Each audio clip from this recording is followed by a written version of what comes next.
I'm on. Okay, I got internet. He said, I'm literally right here. Right, I'm the internet timed out. I ain't know you. I ain't know you could kick out. I ain't know we were. I didn't know you could kick Oh, out at three. right, yeah. I ain't know you could kick out at three. I ain't know you was trying to reverse roll. Reverse hit me with the reverse roll up. There we go. There we go. And Doing great now, ideas. The Woodbacks. what we've been waiting for a grip. Hello, all, and welcome to the Heel Turn Podcast. I'm your host, Isaiah Jackson Jr. Devin Lee Crimes alongside me, of course. Always, always, always. Devin, how you doing today? I'm doing pretty good. I'm burning up, but I'm doing good. That's good. You're in Indiana. How hot is it right now in Indiana? It's 91 degrees. It's 91 degrees. How hot was it when you came down here? Was it like in the 80s or something like that? When did you come down? This was June. Yeah, it was Oh, there was June. no. Oh, it couldn't have been the 80s. Oh, no, it definitely. Oh, It just man. didn't feel hot. It just All like right. everybody's like, it's gonna be hot when you go out there. You better get some water. I'm like, it's not even hot. Like out here, it just be you be hot, but then you get that little side plate of humidity. Man, me and Man, Devin was working out when he came to Arizona. We went on a hike. We did them rocky steps. Man, it was it was vicious. We wrestled. Pause. We actually wrestled in a federation. We wrestled at Arizona Wrestling Federation. Shout out to them. Shout out to Jay Garland. So yeah, it was awesome. All in all, just pretty cool, pretty fun time. Devin, do you do you want me to yell now or do you want me to yell later? you might. Yeah, I mean, you just get it on now. I mean, you can't hold everything. Yeah, Okay, just let it out now. Hold on. First off, we gotta run through some stuff real fast. We didn't go over WrestleMania Backlash. We didn't have a review. We didn't have no predictions. We're not gonna have a review. Why? Because why would we do that? Why would we do that? If we did a WrestleMania prediction list, why are we doing a WrestleMania Backlash prediction list? We already knew it was gonna happen, and if me and Devin would have did it, we probably would have all the same answers. If that was the case, we would probably have just been guessing just to get one wrong or to be unpredictable. Why would we do that to y'all? All in all, WrestleMania Backlash was I to me. it Devin, did how deserve was to be Wrestle? pressed. Oh, yeah. It could just be backlash at this point, man. It's just, Yeah, just, that's definitely yeah. It was just foolish. yeah. It's just.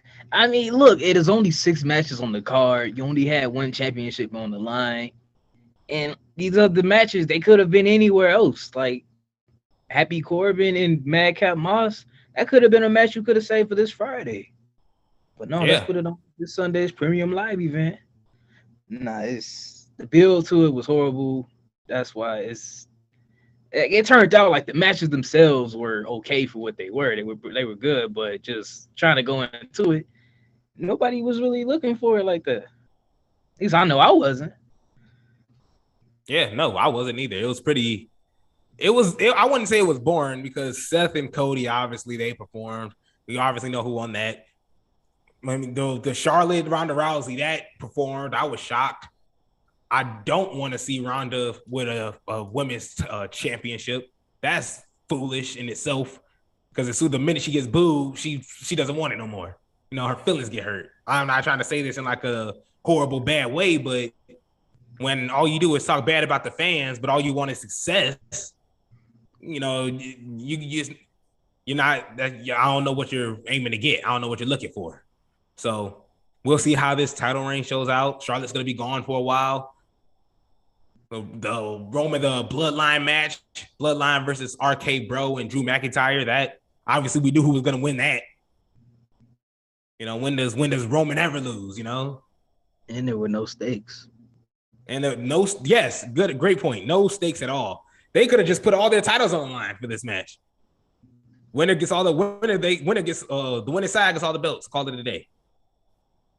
So I don't know. That's foolish, but we're living in 2022 in WWE, so anything's possible at this point. But all in all, WrestleMania Backlash, bland match. If anything, bland pay per view. Anything, I give it 5 out of 10. Premium live event. You know what I meant. Okay, since you got me started, Devin, my review is bleeding into this episode today. Shout out Y110.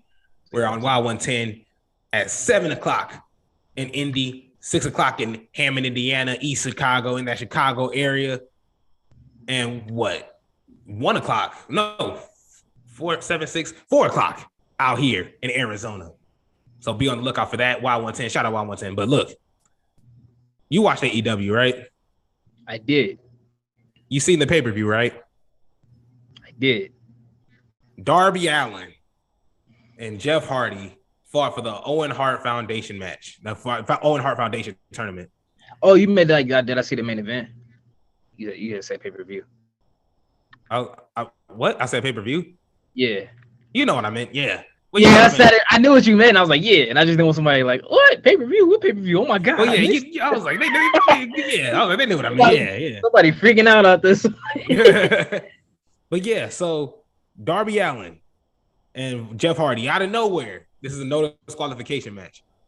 Devin, if it's a no disqualification match and there's nothing hanging above the ring, why do you need a ladder? To be extra. To be extra. Why are there chairs lined up in a row? Jeff Hardy, an elderly, what is the flying enigma? At this point, he's just an enigma. I don't want to see no more flying from this man. He's all the way right next to these chairs. Darby Allin, with the ladder in the ring, is on top of this ladder, does his own version of a swanton, a senton pretty much, and lands on Jeff Hardy and these chairs. We're not going to talk about the match. We're just talking about this spot because I said something in this review that I have to bring into this. WWE doesn't have WWE in their packages. They have "Don't try this at home" in their video games. Don't try this at home. We've been seeing this since we were born. AEW doesn't have that. Have you ever seen an AEW "Don't try this at home" video? No, because they're the ones that's not listening to WWE. That's the problem, pretty much. But Devin, what was your thoughts on this spot? And why is this necessary? Yeah, so this the farthest from being necessary at all. I mean, look at it. It was the Owen Hart tournament. Like, why would you have to go this far out and crazy for an Owen Hart tournament? That was nothing. He never was doing stuff like that. Like, it's not even representing him in terms of like that match type and how that match went. You bringing out ladders and a regular no disqualification match for what? For what? You're not trying to get to anything. You having a couch of steel chairs. That's not doing anything. It's just, it wouldn't make sense in a match like that anyway. Like, we trying to qualify. I mean, we trying to move into it, advance in the tournament. But I'm going to just break my body down in as many pieces as I can and still know I got to go still advancing further in this tournament. That wouldn't make sense from a psychological standpoint. Why would I want to break myself in pieces knowing I still got to come back next week and beat another guy who wasn't even in a match I was in? That man was in a regular match. Adam Cole was in a regular wrestling match. He didn't have to go do a swanton off of steel steps. So, it's really impractical. It made no sense, and it was highly unnecessary. They could have just had a normal. I mean, even if they wanted to have no DQ match, like, cool, but like bringing out the ladder and all that other stuff they did, no, unnecessary and unnecessary. So. I definitely agree. I never even thought about that too. I never even thought about that. When you're on top of that ladder, I got to wrestle three other guys, other guys. But let me just ruin my back real fast. Exactly. And these are young guys, Darby Allin, Sammy Guevara. And watching Sammy Guevara in his promo, one of his promos, people saying, I'm going to shorten my career, but I don't care. I'm doing this for y'all. That broke my heart. I was like, please care. Like, I want to see you wrestle till you're like 50. But like, if you're doing these flips, expecting somebody to catch you, they're not going to catch you when you land on your neck.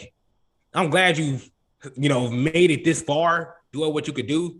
But there's a time limit to everything. Shawn Michaels wasn't doing all them flips and his back still gave out. I'm not being funny. That's just how it is. Even though he got landed on a coffin, it was just a freak thing that happened, Shawn Michaels' career is still shortened.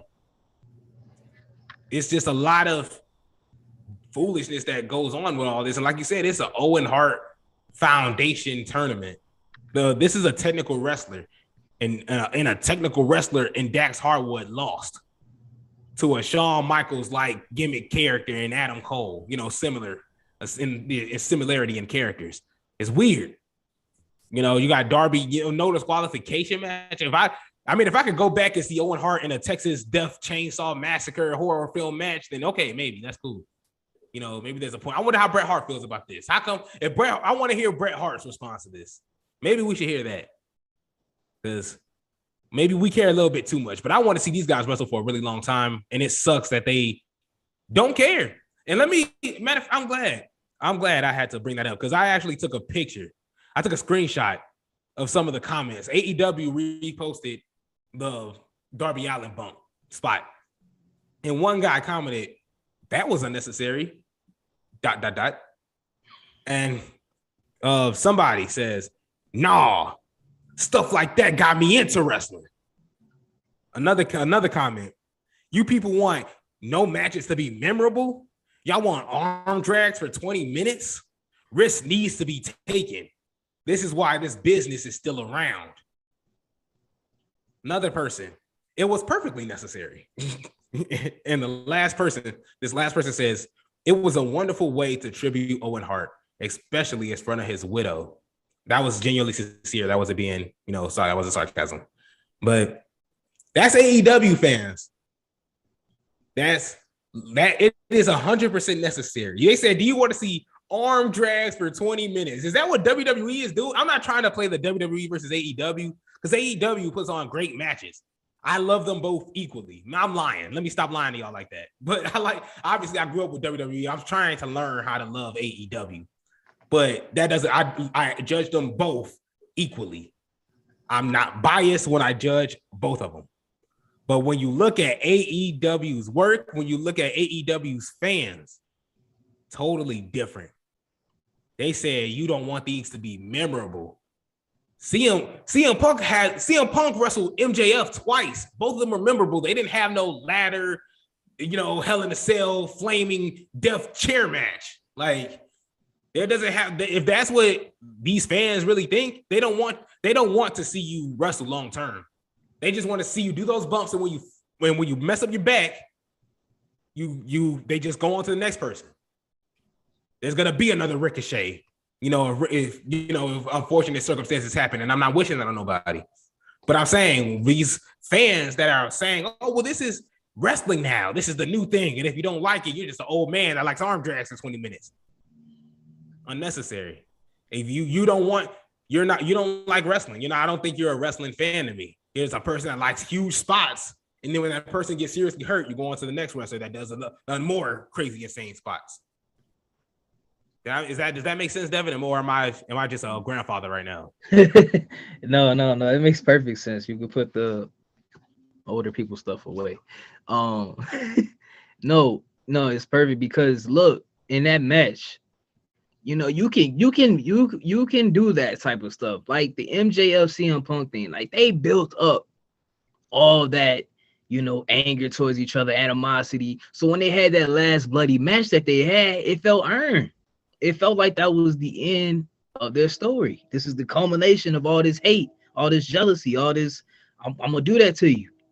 But for a tournament, like I said, you have other people you have to get ready to face after this match. Why would you don't go into a tournament and wrestle every match like it's your last one. You trying to get through the tournament, obviously. I'm trying to put this guy away as quick as I can. That's how you would look at a tournament. But this was just, we're two extreme people, so let's just be extreme, regardless of the fact of what we got to go through after this. That's where it's like it's a bit off because it's just like if they were having a deep rivalry where like they hated each other, I'll just do anything I can to destroy this man. Then I get it. Maybe you could jump off a ladder from the ring onto a couch like looking steel chairs onto somebody. Maybe you could, but for a tournament like this, no. And I get some people, oh my God, it was crazy. Yeah, it was crazy, but this didn't fit the it didn't fit where this match was, what it was trying to do, what it should have done, if that's why I can put it. I just laugh because you went from really, yeah, it just don't make no sense to if that's just how I would put it. It was like it's just like a balloon deflated. You just got it all out of your system. You know, because I looked at it like how I see it, like, you know, yeah, you could do that if you got these right pieces and that pieces, but that's not what they did. right, exactly. It's just once I came back to reality, I was deflated. I was like, well, that's not what I saw last night, is it? But man, one thing I saw last night was Eric Bischoff and CM Punk and their whatever they had going on, because it looked like Eric Bischoff went on this podcast and he talked about CM Punk's claims that the casual fan doesn't exist. And so Bischoff went to his podcast and said, if AEW ever wants to get the other 900 fans in the room, they'll need to stop booking for one small segment of the audience. So CM Punk said, wrestling Twitter needs to stop amplifying all the old head, bad faith, bad take, carny dip stuffs. They had their moments in the sun. Let them die in the dark with their ego podcast. Quote me. So obviously Eric Bischoff still has some more stuff to say. He said he convinced himself, since he could win scripted fights, that he could win a real one. And there's a picture of CM Punk, the infamous, his face is all battered up in the UFC ring. Then he says, okay, so I'm not Hogan or Savage, Daniel Bryan, and Adam Cole. They're not the outsiders. I see the parallels, but this is totally different. I'll go ahead and say it, and people can quote me, and they'll be pissed off about it. But to me, this is bigger. How is that working out? I have no problem burning bridges. I know how to swim. That was Eric Bischoff. He had the last word. Devin, responses? Yikes. Look, it's would you consider yourself a wrestling old head? I don't way I would. So would you? But I don't count. Oh, sorry. No, I'm saying, so going into like Eric Bischoff and his ideology, going into it, like, what do you think about CM Punk saying there is no casual fan anymore, and Eric Bischoff pretty much saying no, there's only casual fans to AEW. There's only, you guys only appeal to a certain group, so that's just y'all. Does that make sense? I can see. Look, okay, so I want to hit this, attack this. I feel like there still is a casual audience for professional wrestling, because those are people that just watch it. They don't know everything that's going on. They don't know what's, not everybody keeps up on everything like that. They just watch it just to enjoy it. And sometimes that's the type of mindset I may flick to. If I'm really enjoying a match, I don't care no more. I don't care about what's going on. I'm enjoying what I'm seeing in front of me. So I mean, there still is. And there are some times with AEW where like they'll do things where they're expecting you to, like, who this is? Do you know what this is referencing? And it's like, no. Like when CM Punk came out with his Ring of Honor attire, I should say, things he wore then with the music. And some people just didn't get that at the time. Like they're like, I didn't watch. Yeah, and that's not that person's fault. They're watching your product right now. Just because they don't know something that could be related to your product from like 15 years ago, that's not on them. That's about what they're watching right now. And if they don't know, that's fine. Like, that's okay. That's not that person that doesn't know. There's nothing wrong with that. Like, it's okay. And that's where I can kind of see, like, that's that standpoint of like AEW does cater to those hardcore people that would know, and people that don't are like left in the dark. Like, that's how they go on Twitter. Like, what is that supposed to be? And then they may get attacked by somebody. How you didn't know what that is? Get out of here! You don't know, man. And it's like, that's how it's gonna be watching the Forbidden Door. I ain't gonna know much of nobody. That too. I mean, it's fine to have those things, but also just always. And I mean, that's with everything though. That's like even Marvel movies, for instance. Like, just saying, like, you watching it, like, oh, who is that? Where'd that come from? Then it's that one person, me probably, oh, that's so and so from such and such. Am I gonna go turn my head and slap that person like, man, how you ain't know that was so and so from Fantastic Four or whatever? You stupid. No, we just sitting here trying to enjoy what's in front of us. So from that standpoint, I don't necessarily want to agree with Eric Bischoff, but I get what he's saying. Wow, I need a heel turn sounder, man. I don't want to agree with Eric Bischoff. I ain't trying to crap all over CM Punk, but No, I guess I'm just lost, like I said, from that Ring of Honor thing. I remember that whole thing where that guy didn't know what the, like you say, he didn't know because I heard the music, I didn't know, but like I didn't go like, Izzy, man, you stupid. How you ain't know that was CM Punk's music when he was in Ring of Honor? Get out of here. Turn your TV off. Matter of fact, cut your electricity off. You stupid. I didn't do that. Just let you enjoy it. Like, it's more to it than just that reference right there. Like, it's fine. And that's why I said it. There is a divide in fans, and like that's okay. It does feel like that watching AEW though, when somebody's like all up on you, like when you don't know something, because the crowd will go crazy. If you don't know one particular thing in AEW, it looks like they get offended.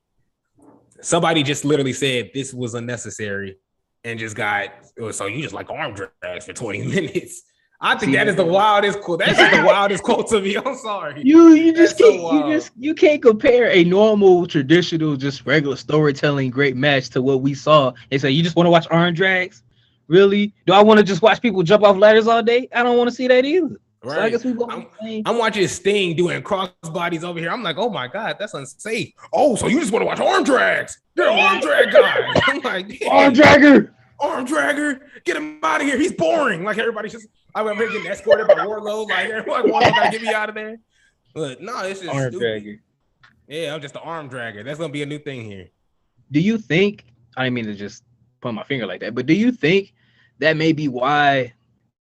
Not necessarily. You kind of see how, like, I hate to do this, like bring in WWE because this has nothing to do with them, but given how AEW doesn't mind reaching back, going like, oh, how about this reference back here? This Ring of Honor thing, you remember that? Do you think like how WWE kind of like approaches it where we can know somebody from, the indie scene or maybe somewhere else, but once they're there, what you're absorbing from watching there is what you're watching from there. Like, it's not really that many pullbacks from other places where like you may not have known it. Do you think maybe they approach it that way to eliminate that confusion to the audience so they can digest it just a bit better? I mean, it may feel unnecessary, like the name changes or maybe music change, but it may not be a strong correlation there, but I'm kind of looking like maybe that's their way of trying to appeal to a broader audience. Just like everything you see here is us. Forget about everything. But you're setting somebody up to fail when you name Butch and put him in a tank top. I'm sorry. Look, you can go about it better. I'm not saying that they're perfect at it because that is horrible. That's a horrible thing to do. But like, I just felt maybe that was their way of trying to basically just group that person for their WWE product, not what they've done. Was, you know what? Then again, maybe they're too into it because that person, NXT is part of WWE, and they act like that's a independent place somewhere else, and then they come in like, who are you? Man, you Bush now. Yeah, exactly. But see, I just feel maybe that approach, if they were good at it, that's how they could try to broaden the audience a bit, like where you're not trying to leave anybody out. Everybody pretty much is on the same page while they're watching. But it's not gonna always be like that. But you could always get better at that. WWE. Yeah, no, they set people up for failure. And AEW make you look really good your debut. And they're like, all right, you can just sit over there now. You did what you did. You can just go over there. Real quick. You can go on YouTube real quick. You can just put you on the tube. You can be a YouTuber for a second. But no, that's pretty much how it's sad. It's sad. It's how it is. But let's move on to your well, I don't know if this will be your favorite topic of the day because it should be a little worrisome because Roman Reigns is no longer advertised for Hell in a Cell. In the original poster, it looks like he was replaced by Cody. That's kind of messed up. He's replaced by Cody Rhodes. So they said he signed a new deal for WWE, and that's going to allow him to cut back on live events and everything else. So, Devin, your thoughts? Are we gonna see the tribal chief lose his title sometime soon? And what does this mean for his schedule? Where would he? How often are we gonna see this man? I mean, man, Dang, it's been crazy. Whoa. I got the shirt and everything, man. You mean to tell me we ain't gonna see no more tribal chief? Dang, but no, I ain't. Look. He gonna be you just an arm dragger. He gonna look at me, call me an arm dragger. Arm dragger, get out of here. But man, no, it's all theatrics aside. No, it's crazy. Like I don't. Ever since they put 2 championships on him, that makes it tough. Like if he had the Universal Championship and the WWE Championship was somewhere else doing, whatever, then cool, you could kind of do that. It's like when Brock had it and he was doing whatever, they still had the WWE Championship as well, or vice versa, however the picture was at the time.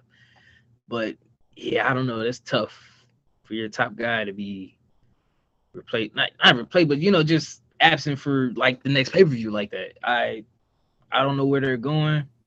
I'm not saying the man don't deserve any time off. It's just the time off after you win both main championships. Pretty tough. I can see if he lost, then I'm like, yeah, he deserves a break. But he won, so it's like, where you go from now? Like, you not really done yet, are you? Yeah, it's tough, especially for me. I don't know about you. You probably go there happy. No more tribal chief. Yeah. I mean, I'm just chill. I mean, I do like Tribal Chief. I'm a fan, but I'm not a head of the table shirt wearing fan. Not to like, what's it called? I am a fan of Roman. I do really like Roman and everything he does. It's just the fact that you just murdered everybody on the roster. Who's like literally, I don't know who is gonna be taking this spot for you to take a break. I feel like you just have to go up to Vince. Yeah, here, take these. Hit him with a Brock Lesnar. Throw these titles here. Here, take them. I don't want these no more. I'm finna go see my family. I'm finna go make some movies. Do you think Roman Reigns go to Hollywood? He could. Do you think he goes to Hollywood? Like right now, like okay. I think during his break, when he drops the titles, or even soon. Do you think it'll happen soon? I would say he does. Dang. I hate to see it, but I mean the man been in a movie with his cousin, who's one of the biggest, how can I say this? I'm gonna say poster boys, but I'm like like the biggest example of transitioning from WWE to Hollywood. So I mean, all the advice or whatever he would need is right there. Like I say, he's already been in a big motion picture. So he would pretty much probably know who to talk to, how to get in there, how to get his feet wet with it. And if it's lucrative for him, that's what he'll probably do. Do I want to see him go do that? If it's best for him, then yeah. But it's tough. And I just don't want it to be another thing where another person coming up gonna be, yeah, Roman, go on to Hollywood. We've seen that too many times now. Like it's like a cycle. It is a cycle. It has to Hollywood, I hate you. Then I'm gonna go to Hollywood 10 years later, somebody gonna hate me, and then they gonna go to Hollywood in 10 years, somebody gonna hate them, rinse, repeat. Yeah. Hulk Hogan, megastar, had to fight The Rock. The Rock, megastar, had to fight John Cena. John Cena, megastar, had to fight Roman. Roman, hey, Austin Theory like this. I'm just playing like Austin Theory like this stuff, but this could just get it together. Austin Theory might have to tell him to, hey, go back to Hollywood. He might do that. If it was up to you, you're Vince McMahon. Who's next? Just trying to put myself in that. Give me 3 people. If you could give me 3 people off the top of your head, who would be next? Who you got? Roman spot. Take Roman spot and successfully go crazy with it. Okay. I'm gonna say, obviously, I'm gonna take what Vince McMahon obviously put out there at WrestleMania, but Theory. Really? I mean, he put it out there, man. The man already said it. He said, I'm from Vince McMahon. Vince McMahon already even said it. Man, that's a cop out. No. That's a cop out. But I'm not done yet. You told me 3. ain't it? 3. I told you 3. Now one could be, just be like, whatever. Well, if I'm Vince McMahon, then that's That's a softball hit, man. That's man. But no, I got you. I got you. So you got that guy. That's gonna take a group, but that's that guy. Possibility there. The only other person I can see like actually toppling Roman is Drew. I mean, he's been to the top, but beating Roman is gonna be getting to the top of the top. Like you on top of the bottom, he flipped it over, and flipped it again. Now you on top.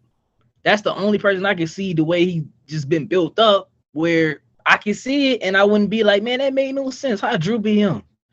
You know, you could also play it back to Survivor Series. Like, you know, what you said to me, Roman, saying I'm gonna always be number 2, that bothered me. Take this Claymore. Hey, we do have a texter in our chat right now. Shout out to A Dizzle.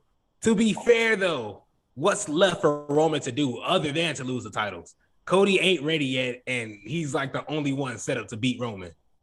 And to be honest, that was gonna be my first thing I was gonna say. I was like, I would give it the titles to Cody, but I feel like he'll fumble it somehow. I just don't think he's a top guy, not yet. I feel like he's a top guy that's just this close to making it. Like he's that guy that he could have won the titles. You just gotta play it right. Like he has a story going for it, but you gotta plan out. Yeah, once he accomplishes that story, now what's next? Or else it's gonna fall flat on his face. I don't know. I think because that was my last pick. Look, I mean this with no disrespect. He's gonna be like his father, like, and he can't win the big one, you know, under Vince McMahon. That's my prediction. I don't mean that in an ill will way, but that was always a controversial thing. Dusty never won the big one with Vince.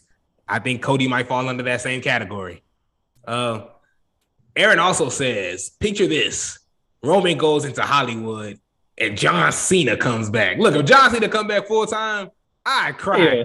Wait a minute. No, look. Get on my knees. I ain't crying. I'm finding the closest party city store I can find, and I'm straight clowning. I'll be clowning that man every week if that happened. Look, I'd cry. Trying to duck and dodge. Oh, tribal chief. He lead. Now you want to come in. You can see me. Can you see me? Who was your second pick? Oh, I said Drew, then I was gonna say Cody.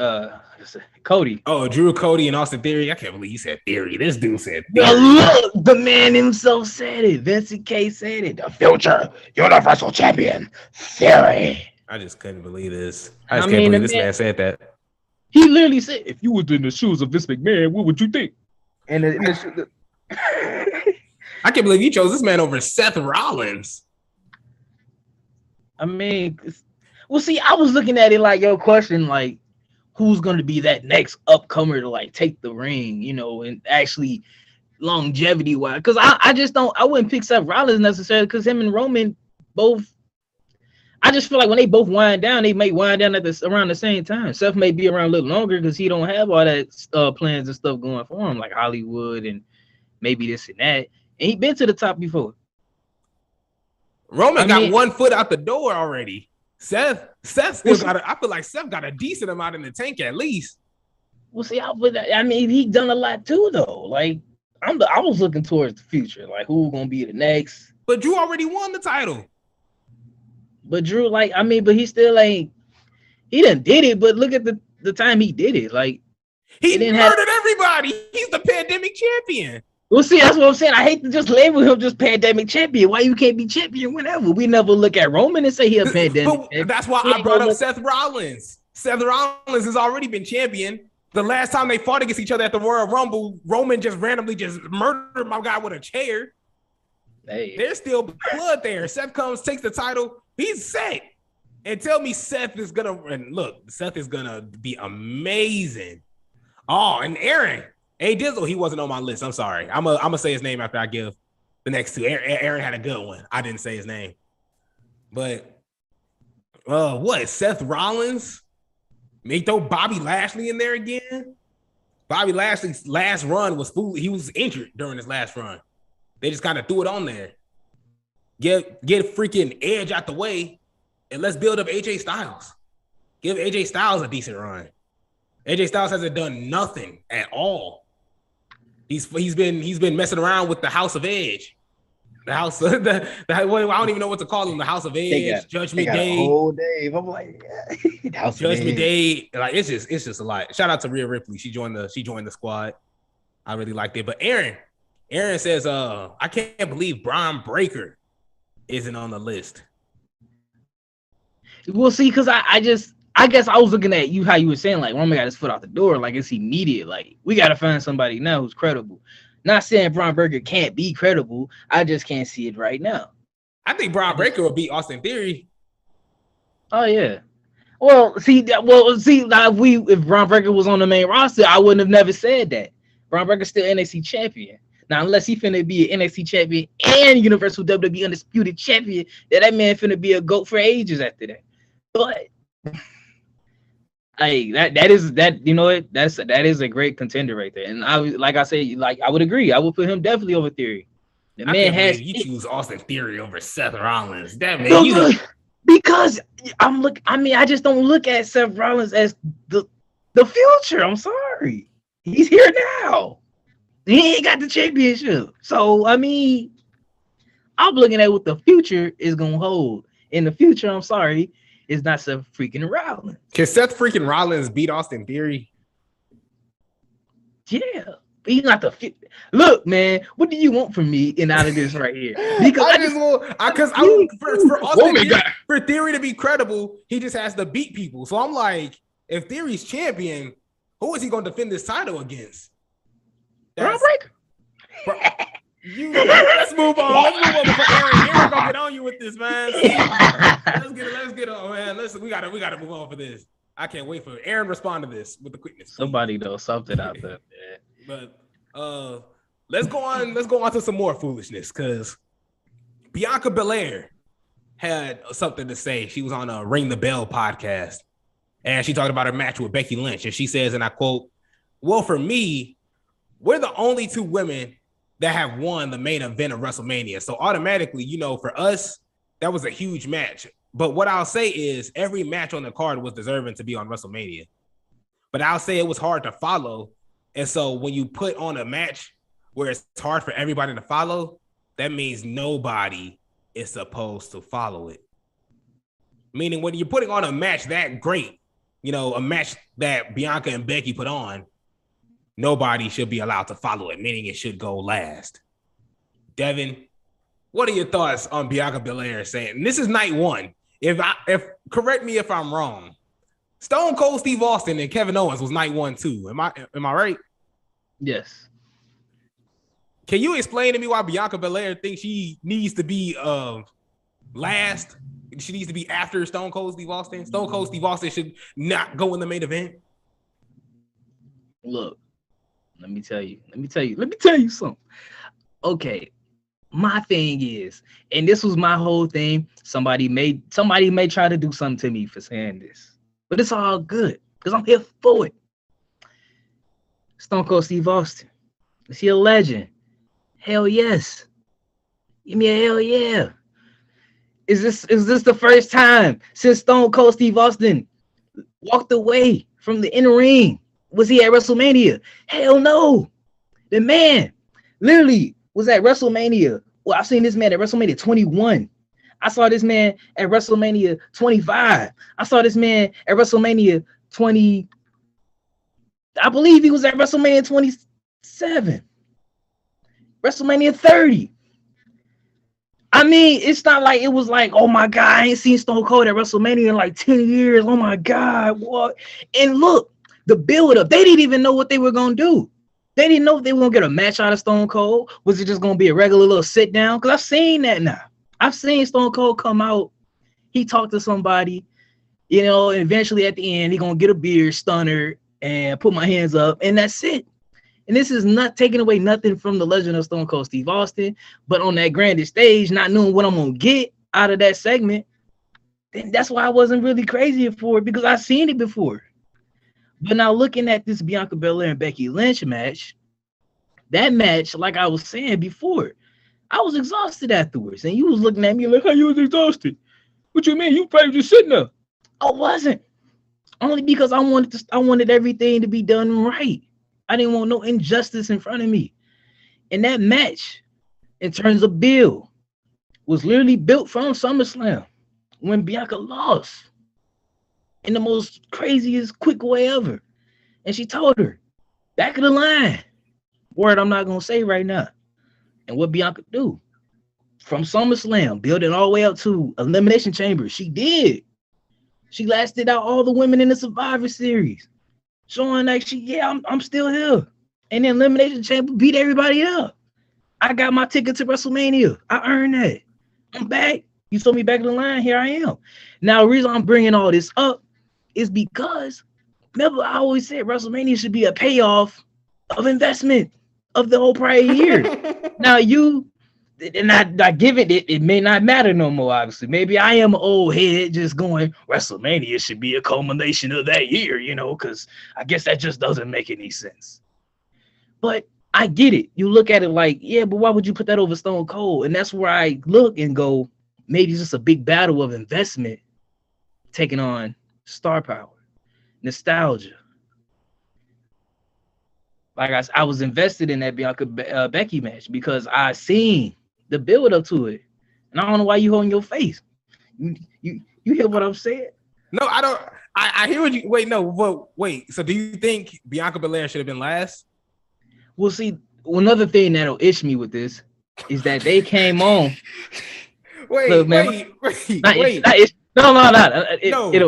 I'm sorry. The promo that you spit was great.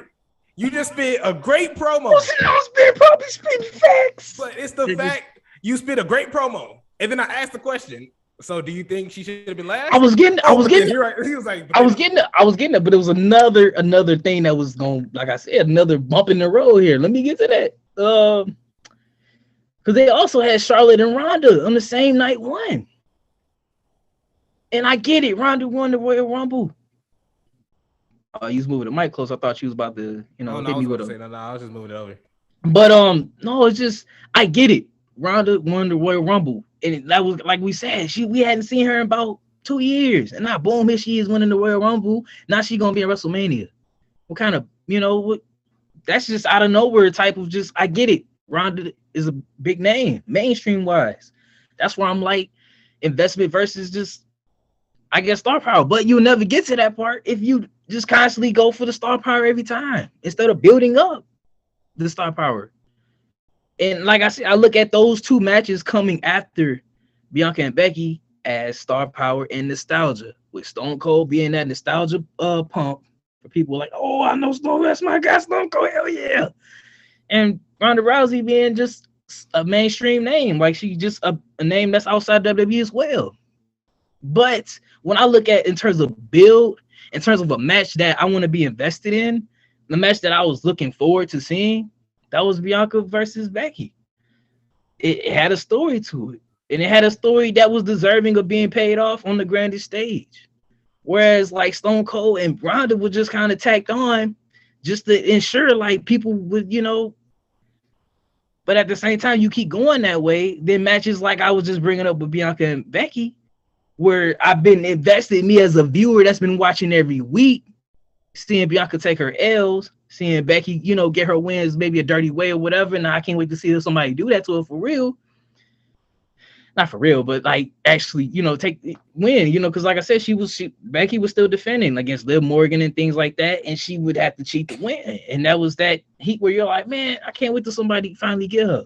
And that was the person that was going to be, that was Bianca. And it was built from SummerSlam. We didn't want to see her go out like that. Like you get this you just won your championship at the last WrestleMania, and then you lose it that quick fashion to somebody that just returned at SummerSlam. So obviously some payoff was supposed to be there.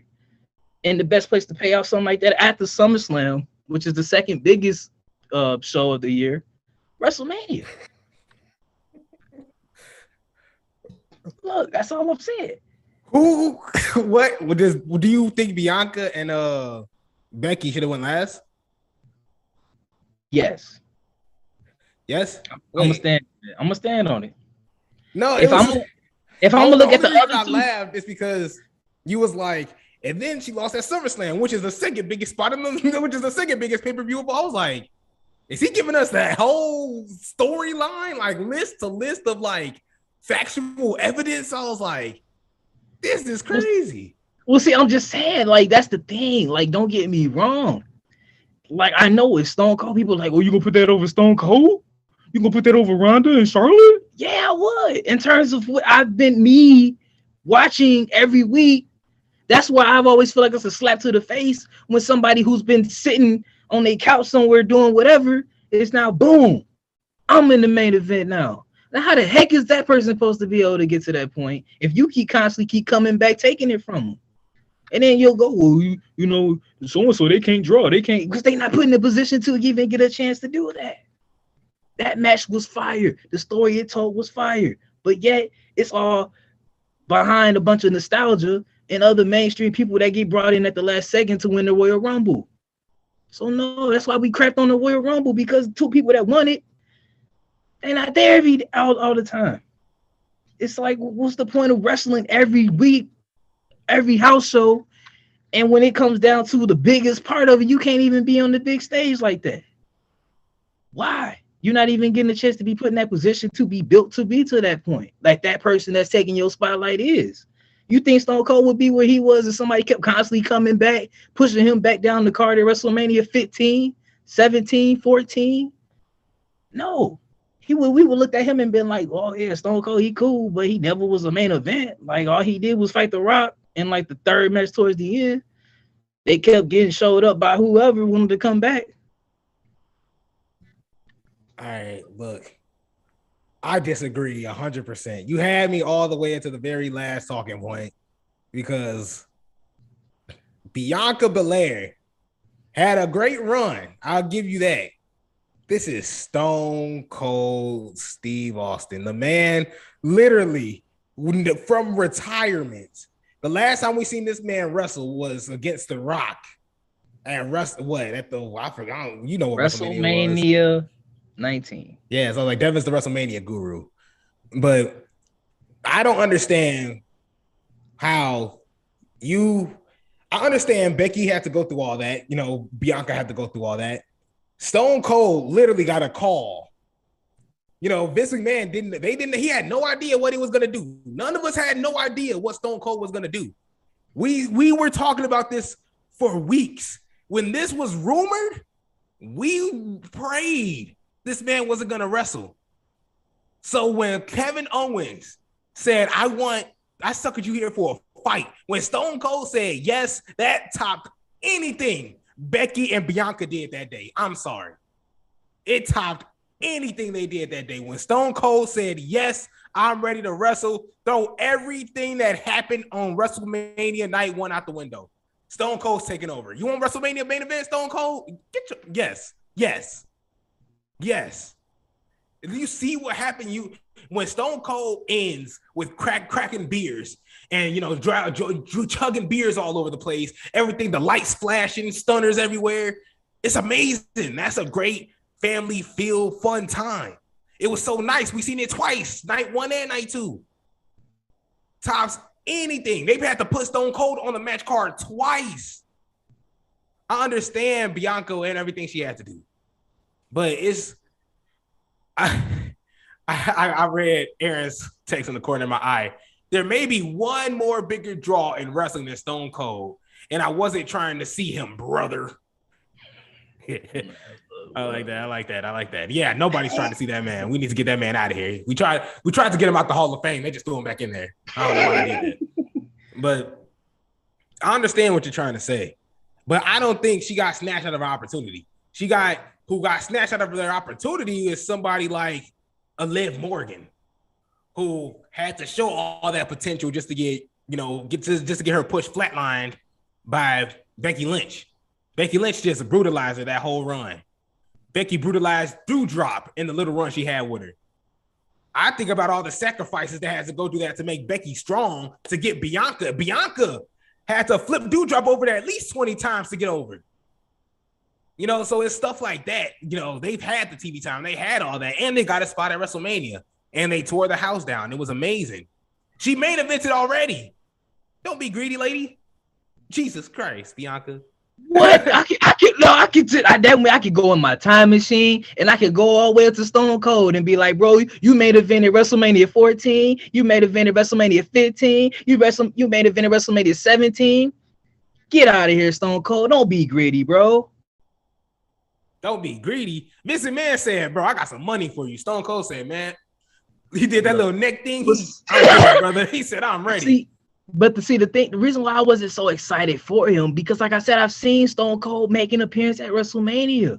So and you seen Bianca Belair make an appearance at WrestleMania. But that's the thing. One person's still wrestling and one person isn't. So what you want to see that person that hasn't wrestled in years still? But that's not. We didn't know that he was gonna wrestle. That's what I'm saying. You trying to build it on just I hope they go crazy for this. They kept saying he was just gonna show up to the KO show, and he was like, "I'm gonna do that to you," but we ain't know we was gonna get a match. I seen Stone Cold come out to have an interaction with people. Did it lead to a match? No, it just lead to he gonna come out on that whatever they call the 4-wheeler thing. You know, he got the jorts on, all that good stuff. He popped some beers, stunner, and that's it. That's what I thought I was gonna get. That's what they gave. That's what they were telling me. Like, we were hearing we may get a match, but we weren't sure. Am I glad that we got a match and it went the way it did? Yes, but leading up to it, me putting that card together, leading up to it, if I didn't know, well, I guess they knew what they were gonna get, but I didn't know what we was gonna get. That's why I looked at it like, well, why the heck is he gonna be going last? I'm thinking I'm finna see another Stone Cold just come out.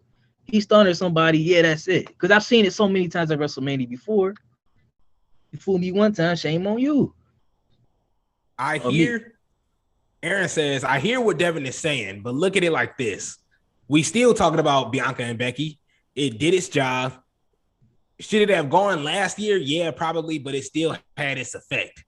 So main event or not, it still did the trick. Same with Stone Cold, but Stone Cold had to have been the main event. That had to close out the show. This is how I'll be quiet on this. Okay. Y'all can keep y'all Stone Cold main event. Just let Becky and Bianca be the ones that came right before it. Swap the Ronda and Charlotte matches, and I'll shut up forever for that WrestleMania. All right, cool. Let's go on to some more foolishness, because it's the very last foolishness. Because Thunder Rosa had something to say. She was talking on Under the Ring. She says, and I quote, every match, talking about Britt Baker, every match that we had, it escalated to the next level. At first, we had our match. It was a regular match at Beach Break. And then we had our tag matches and the Lights Out match. The rivalry we have is real. Now that I took the title from her, it's something that's not going to end. It's like The Rock and Stone Cold Steve Austin. Something similar. Or Trish Stratus and Lita. Something of that sort. Something that is never going to end. Our matches were definitely more physical in terms of female wrestling. We pushed a lot of boundaries that I don't think people were used to seeing women in the mainstream media doing most of that sort, especially the last one. I probably watched it 10 times, and I can tell you the amount of pain everyone that was a part of that match went through, from the wrestlers to the referees. It was very intense, and we definitely had the opportunity to elevate women's wrestling to another level with it. Devin, is this foolishness what she said? Obviously, people are saying, oh, she compared herself to Stone Cold versus The Rock. Did you know she compared her rivalry to Britt Baker to Stone Cold to The Rock and Lita and Trish? But she says it's a lot more physical. You know, the last match they had was a steel cage match, but it had thumbtacks, kendo sticks. You know, she threw a raccoon rabies on her. She had to get tetanus shots, all that. You know, all the whole 9 yards. Devin, all in all, what did you think about the Thunder Rosa comments? In terms of the comparison to the Rock and Stone Cold Steve Austin rivalry, in terms of accumulation as well, how can I say it? Your stakes getting higher in your matches. I can see slightly where she's coming from. And I say that because you can go back and look at The Rock taking on Stone Cold for the IC title. You know, they weren't necessarily there just yet, but eventually their rivalry grew to the big WWE championship. But that's what I'm saying. That's all I'm giving it. I'm not going to sit up there and go, well, it's just like that. Yeah. But in terms of just ascension and your rivalry, in terms of your stakes getting higher every time you guys are going at it, I can see that a bit.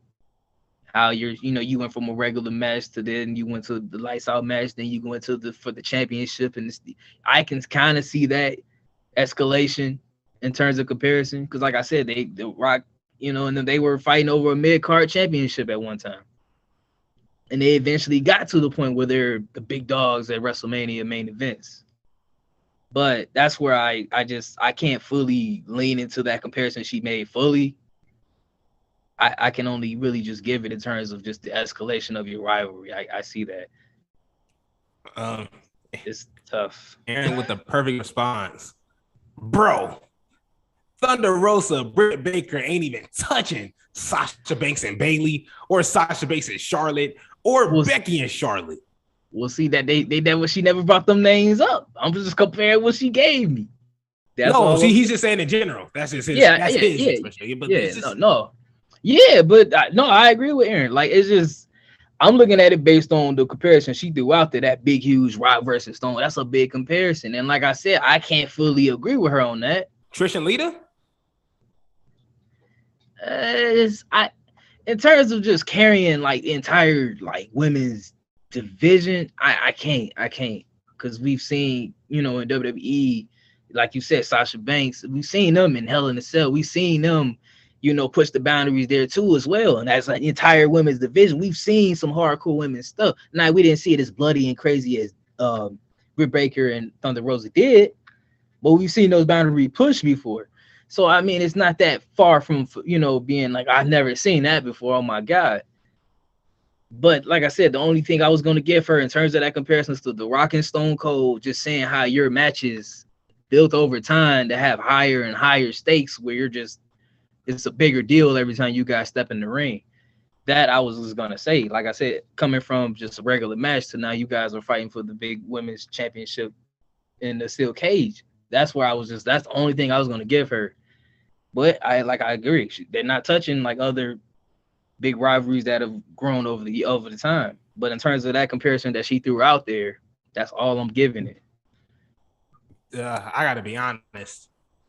If you grabbed a handful of AEW women wrestlers, they would most likely, you would be reviewing them on NXT. Like, if you moved them over to the WWE. Like, Aaron also says AEW has to do better in general with their women's division. I did ask for God Thunder Rosa was the champion. And that's the crazy part. I know why you forgot. Because she wasn't on TV yesterday. We saw Britt Baker.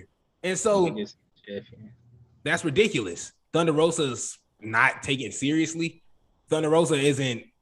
She's one of the. I like her. I really like Thunder Rosa as a wrestler. I don't know. I like Britt Baker as a character. I don't like her as a wrestler. She's all right. She has potential. But I don't think she doesn't. She's not there yet with me. So I don't understand the Rock and Stone Cold comparison. I don't understand because where do you get that from? I can understand. No, I don't even care if you was just like, well, just because it's never ending. Stop right there. Stop. Okay. Stop the tape. Shut up. Like, it's just like, hey, stop. Okay, cool. That's all you have to say. But it's going into the physicality. Number one, nobody liked that match. Like, I'm not saying that as a bad way. They're talking about, listen to going back to the Darby Allin topic that we were talking about. Listen to how she's saying. All the pain we went through, the suffering, the fight. We all have forgot about that. And that was a random episode on Dynamite. So it's like, how are you trying to, you guys are putting your bodies on the line. You guys are young. Some of you guys are just getting into the business. And you're putting your bodies on the line and we're forgetting about it literally not even the next day. It's kind of sad. So I wish they can reserve themselves. Thunder Rosa, you tweaking. Devin, this dream match real fast. Real quick, just because we're really insanely low on time. Drew McIntyre taking on Shawn Michaels. Who do you have going into this match? Man, look, okay. Shawn Michaels, you're a legend. You Heartbreak Kid. But I'm sorry, I'm going with Drew McIntyre in this one. I've seen Drew McIntyre topple the beast Brock Lesnar. I've seen this man kick out of numerous F5s. Man's durability is another level. Obviously, he can be beat, but I feel like in this match with Shawn Michaels, that will not be what will be occurring. I'm sorry, Shawn Michaels, you're cool. I hate to just say you're cool. Like, I know that's probably just really taking it low right there. But in a match, I'm saying one-on-one with Drew McIntyre just gonna have he gonna have a size advantage, obviously, a power advantage, obviously. And like I said, I've seen that man come back from some stuff that shoot. I don't know. Shawn Michaels probably could have. You thinking Shawn Michaels kicking out of numerous F5s? I don't think so. I'm sorry. And like he's Mr. WrestleMania. I get it. He's lasted in Iron Man matches. I get it. But on a one-on-one match between him and Drew McIntyre, hey, it's basically Sweet Chin Music versus a Claymore. And I'm picking the Claymore every time. I got Shawn Michaels going into this match because look, Drew McIntyre cool and all that durability. I ain't see none of that durability. I ain't see none of that durability when he was face down at WrestleMania, getting choked out, getting pretzeled by Bobby Lashley. I don't know. That was my last experience of him, seeing him when he was champion. You know, that's all I gotta say. That durability was looking good there.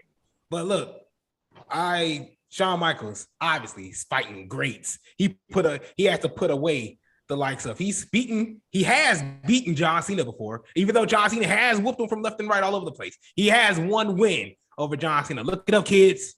Look it up, kids. Shawn Michaels has one win over John Cena. He has wins over Triple H. He has wins over freaking he's fought the Undertaker over numerous amount of times. Granted, I don't think Drew McIntyre can even step up close to the Undertaker. So that's just me, though. Wait. Go ahead. I'm talking about Undertaker, Shawn Michaels Undertaker, not Undertaker now. I get it. Okay.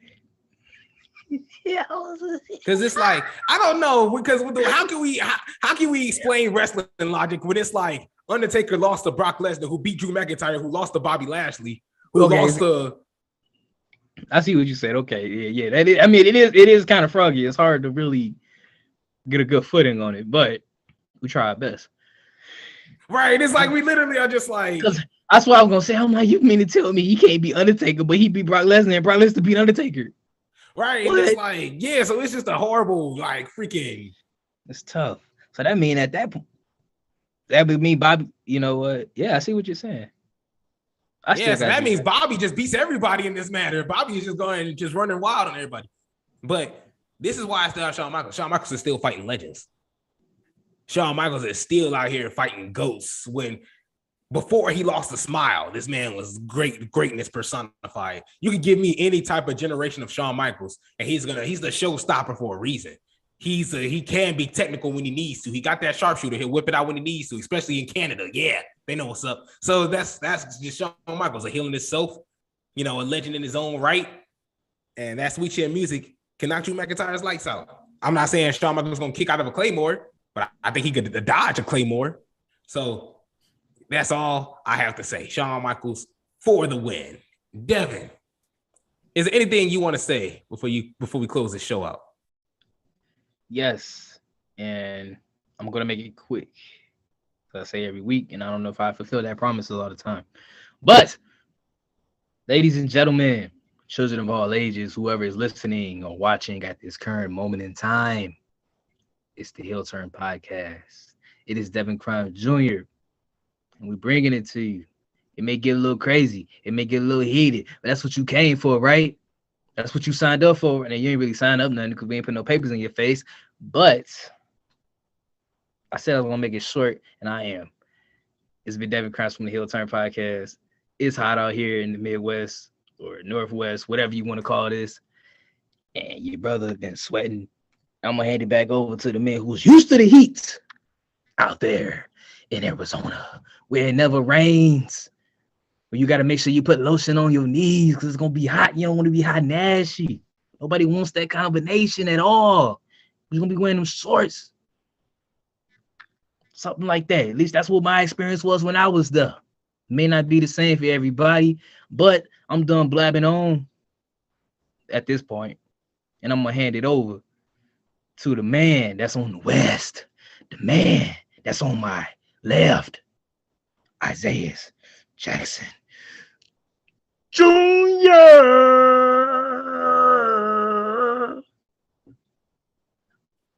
Thank you for that. Look, well, I said thank you. No, I'm just like, I get this man just great, like, just I get a look, like he be handing the mic to me like, here, how you doing? I'm like, man, I be throwing out fireworks and stuff, I be going crazy, like Isaiah Jackson Jr. And they just be, thank you. Look, I appreciate your services. Look, we got big news. Well, I'm just gonna say it right now. We're working on a series. Me and Devin are having an extended series called True Colors. True Colors is gonna be a small little biography type of narrative type of series where we just go over the most famous heel turns that have taken place. And we're gonna go most recent, some we're gonna go way back at the time. So we're gonna spoil you guys. We're gonna make you guys real nice. So be on the lookout when the heel turn posts True Colors. ... You're gonna have the colon ... In the first episode, we don't know what the first episode is gonna be. We're gonna work on it over the weekend and be on the lookout for it real soon. Be able to text in the text line. Make sure you text in 219-230-HEAL. Thank you so much for listening, and we'll see you guys next time.